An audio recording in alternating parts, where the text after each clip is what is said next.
Баршаңызға сәлем, құрметтілерім, сіздермен Динара. Сіз желкек, яғни хрен мұздатуға болатындығын білдіңіз бе? Ендеше қалай мұздату керек және мұздатылған желкек не үшін қолданатынымды пайдалы ақпаратпен бөлісемін.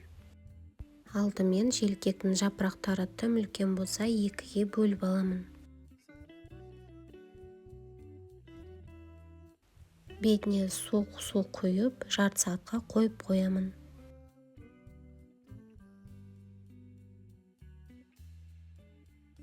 Жапырақтың бетіндегі шаңы, кірі болса жібігінен кейін әбден жуып аламын.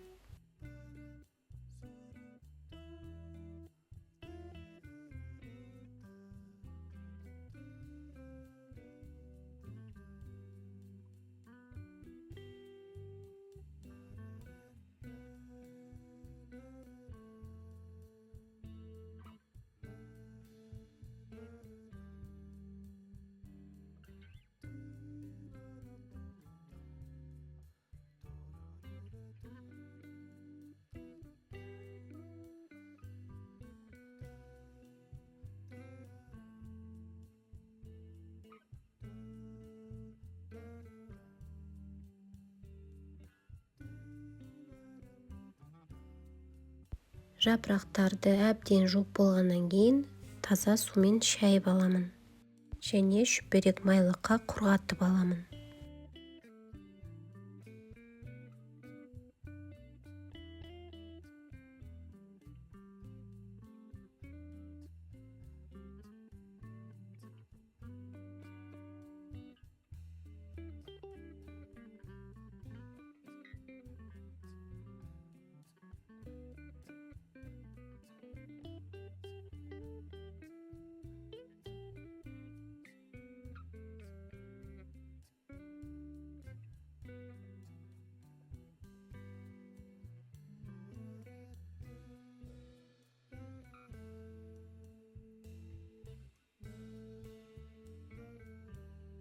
Құрғатылған жапырақтарды осындай пищевой пленкаға орап сақтап қоямын.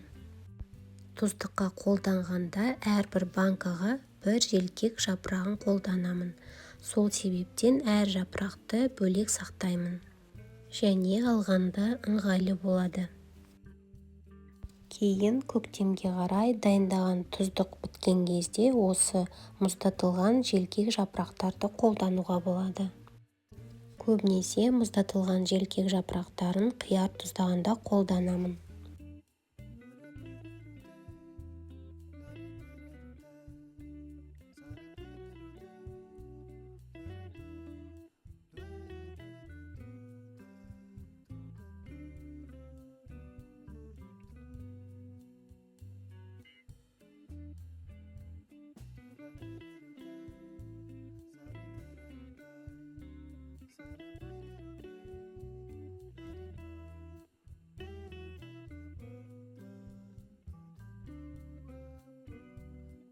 Әсіресе көктемде тәбетің қышқылға тартады. Сол кезде тұздалған қиярды осы рецепт бойынша жасауға болады. Рецепттің толық нұсқасын менің каналымда көре аласыз. Видеода айтылған ақпарат және көрсетілген әдіс пайдалы болса, лайк басып комментарий жазып тіркелуді ұмытпаңыздар.